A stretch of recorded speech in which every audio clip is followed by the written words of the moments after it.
కథనానికి స్పందించిన అధికారులు, నాయకులు బోగోలు.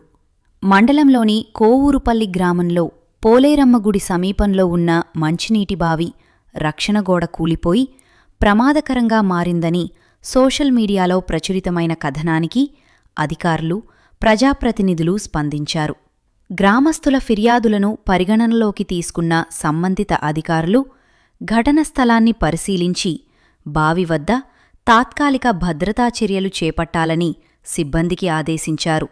అలాగే శాశ్వత మరమ్మతు పనులను వీలైనంత త్వరగా ప్రారంభించి రక్షణ గోడను పునర్నిర్మిస్తామని హామీ ఇచ్చారు.